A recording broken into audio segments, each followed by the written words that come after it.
Hey guys, Ben here and welcome back to another video on Superman. We are going to be talking about this new article that I think you guys are going to be interested in. So if you do go on to enjoy the video, please be sure to leave a like and a comment and subscribe and turn on notifications so you don't miss any future videos later this year. So we're going to be talking about a couple of articles. It's all kind of Superman related. We got a couple of interviews by Rachel Brosnahan and also another actor who I think you guys are going to be very interested in hearing from.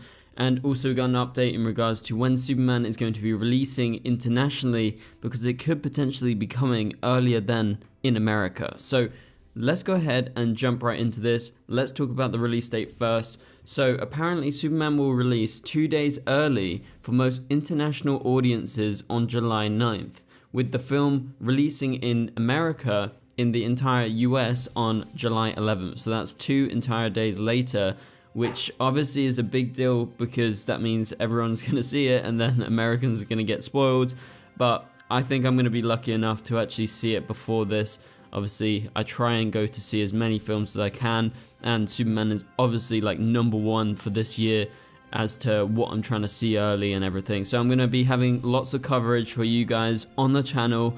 And obviously I'll be doing a written review probably over at Discussing Film, which I'm sure a lot of you guys follow. So I'll keep you guys updated in regards to when I see Superman. But yeah, that's a big deal. So people in the EU, people in the UK, people I guess in like Asia, Africa, I don't know if it's the entire international market, but we're going to be seeing it on July 9th, which is very, very exciting. And America, you're going to have to wait. So let's move on to our next main topic. This is to do with something that I think you guys are going to find very interesting, because we've got a new thing in the comics and it's all to do with Superman, because there is a brand new suit that has just been debuted, and Screen Rant wrote this article that I think is interesting, and I want to break it down before we get to the interviews from some of the Superman actors.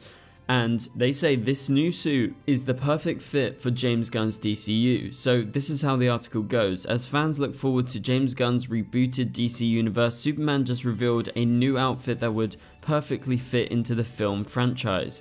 The Superman Superstars initiative may be winding down, but the last story in the marketing push just introduced a great new costume for Superman that would fit right into DC's upcoming cinematic universe. So in the latest Action Comics, which is still going on, it's been over 1,000 issues, which is just insane, Lois Lane passes an investigative piece about an Arctic research station to her husband. With Clark reluctant to go, Lois reminds him that it gives him a chance to unwind at the Fortress of Solitude, and you get to see him arriving at the station in the Arctic, and it's attacked by a bunch of cybernetic polar bears, which is obviously interesting. If you haven't read the comic, sorry for spoiling you. And rather than wearing his usual blue and red costume, Superman swapped it out for a white one with blue accents. You can see it on the screen right here, and this is his new kind of Superman Arctic look.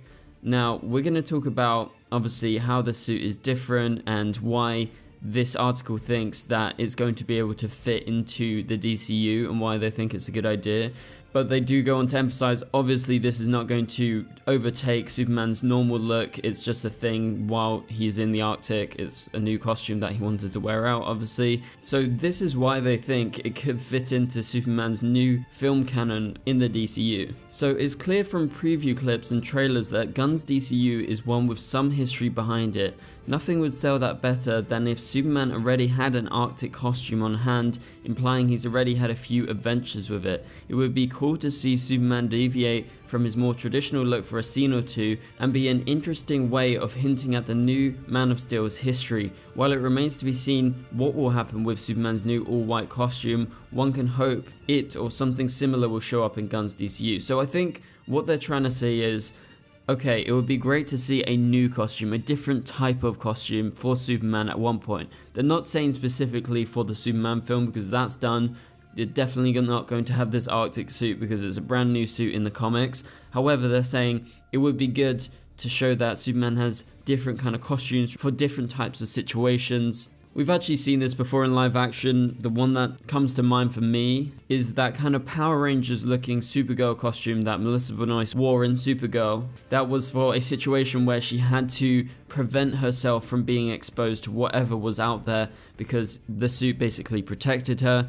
And so that's just an example of a superhero who has two costumes for different situations. So they're basically saying because there is some history behind the Superman, it's not his first year, it's his second, third year, or wherever he's at, he could have some things up his sleeves that might be actually a surprise for us in the DCU sometime in the future, whether that's Superman 2 or whether that's in other DCU films or TV shows.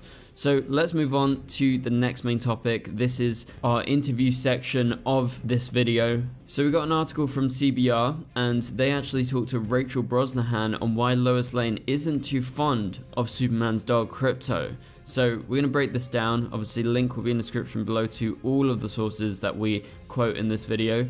So this is how it goes. Krypto is an important companion to Superman, and he has his sidekick for a long time. Although he has been part of several animated projects, Krypto is set to make his live-action debut in the upcoming Superman. Obviously, we're all excited to see Krypto finally on the big screen and in live action because it's never happened. But CBR's Gray Drake, who interviewed Rachel Brosnahan, has given us some quotes about the way that she kind of interacts with Krypto in the film. So she asked Rachel Brosnahan whether Lois Lane is a dog person. Brosnahan revealed, no, she's definitely not a dog person. I don't think she's an animal person. She has shit to do. Krypto is not her favorite character, I should say, in the new Superman. So I find this interesting because normally, especially in Hollywood, like most characters, if they have dogs in their lives, normally they're like dog lovers or they're animal lovers. So I find it strange that Lois Lane, yes, she's so busy, but she has no time for Krypto. I don't know, that's kind of strange in my eyes. And I think that definitely is going to bring up some questions if she's like mean to Krypto or she doesn't pay enough attention to him. Obviously, it is Clark Kent's dog at the end of the day, and I guess with him being superpowered, you don't have to look after him as much as like a normal dog, so I understand that maybe the connection's not there. But just saying that Krypto isn't her favorite character in the new Superman, I don't know. Like, what do you guys think of that? Let me know down in the comments below. Actually, they've quoted someone else after this, which I think is interesting. So Kingdom Come writer Mark Waid has previously shared his excitement about Krypto's addition to Superman. He said, "I never thought I'd live that long. I really didn't. But the beauty of the fact that the people have embraced Krypto just from the trailer appearance makes my heart so warm and so full. That relationship between a boy and his dog or a man and his dog, regardless of their level of superpowers, is really special. It's something that really humanizes Superman. I'm anxious to see how they play it out." So I think that's the way that most people have seen it. They were surprised that Krypto was such a big thing, and they were surprised how good he was in the trailer. Like, of course he's gonna be cute and everything, but it seems he's actually got a part to play. Like, he drags Superman in that new sneak peek to the Fortress of Solitude, so he's definitely going to have a decent role. And we know that James Gunn has bigged him up quite a lot, and he obviously has a strong connection to Krypto because it's kind of based off of his dog in real life. So let's move on to the final main topic, and this is another interview, but this is coming from comingsoon.net, and they talked to Beck Bennett, who is playing Steve Lombard in Superman. And if you guys didn't know, Steve Lombard is a pretty big Superman character. He's appeared in many comics, and he's always been this kind of adversary for Superman, or specifically for Clark Kent, in the Daily Planet office. So he did an interview with comingsoon.net, and so he answered a couple of questions. So he was asked, "Can you tell me what the fans can expect from your character Steve in this movie?" He replied, "If you know him at all from reading about him online or in the comic books, he's an adversary for Clark Kent at the Daily Planet. They work together, he's a sports writer there, he's kind of a little bit of an adversary for everybody. He doesn't really have a filter, he has strong opinions with Steve Lombard, a defining trait of him by one of the creators or writers of the early Superman comics. He was described as a run-through character, where you can run through a scene and you know you're going to get a positive response, a fun response, or a laugh. He's a character where when you see him, you know what to expect, you know he's going to be overly confident and then kind of fall flat on his face and get embarrassed. It's really fun to play a character who is so cocky and just always ends up getting his comeuppance." So I really think, just based on this description of Steve Lombard and the way that Beck sees it, he's the perfect actor to play him, just because his experience in comedy and SNL specifically, so many people know him from there, and I think that is just like the perfect role because he's just there to be that kind of comedic character within the Daily Planet to be an adversary during maybe like 5 or 6 scenes, and you're going to see him just being a clown and annoying people and then falling flat on his face. So there's more to this interview, you guys can read it, it's on comingsoon.net, I'll leave the link in the description below so you can go read all of that. There's a couple more quotes to do with Superman, but for now, if you guys enjoyed the video, please be sure to leave a like and a comment, and subscribe and turn on notifications so you don't miss any future videos. We're trying to upload more at the moment. Obviously there's not a ton of topics out there, but if you guys want me to cover anything specific, once again let me know down in the comments below what you want to see on the channel. So for now, you can click on the top right corner of the screen to watch my latest video, and I'll catch you guys later. Goodbye.